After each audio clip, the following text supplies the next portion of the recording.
The mystery abounds. 600 pounds, walking on 2 feet. Has Bigfoot been spotted in Maine? Bigfoot is the source of decades of bewilderment. Does the creature exist?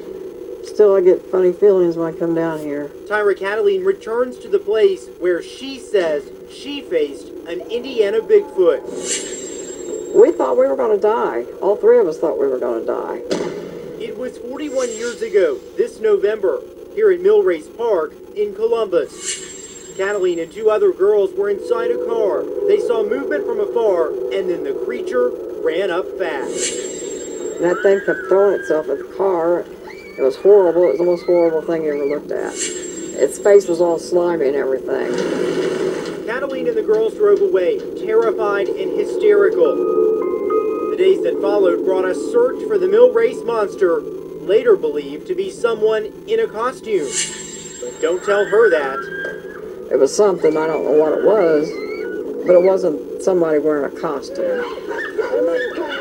Here in Indiana, people do claim to see a creature known as Bigfoot that you can see as our light. Chris McDaniel runs Indiana Bigfoot Reports, This kind of gives a brief description of Bigfoot. a website that tracks Bigfoot sightings by Hoosiers. Most, he says, come from across the state, with many near Terre Haute and Brown County. 14 inches. Spring and fall are a hot time for these reports. McDaniel often goes out to investigate for himself. We get about 4 to 5 reports a year, and you can see these footprints and how wide the strides were. People just come right out and say, I seen this 8-foot tall hairy creature, and I know it was Bigfoot. He says many people are afraid of ridicule and just don't know who to call. We had a local law enforcement officer come to us one time and claimed to see the creature, but he needed to stay anonymous because of his position.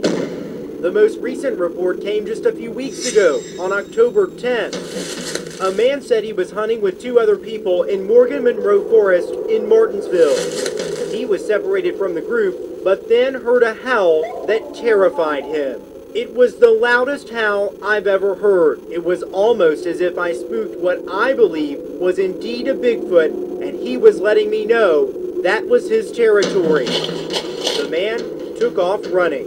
One of the interesting things with stories like this or experiences like this is they challenge our sense of what's possible. They challenge our sense of what the world really is about.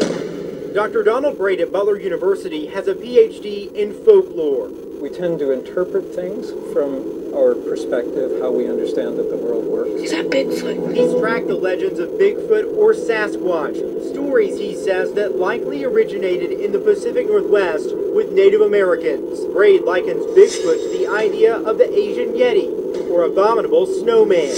They're probably connected to other stories in other parts of the world. So is Bigfoot real?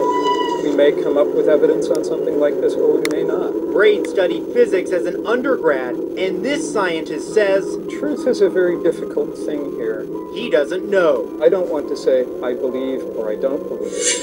That possibility, that mystery is intriguing to me as well. Someone who did see something says that Indiana Bigfoot forever changed her.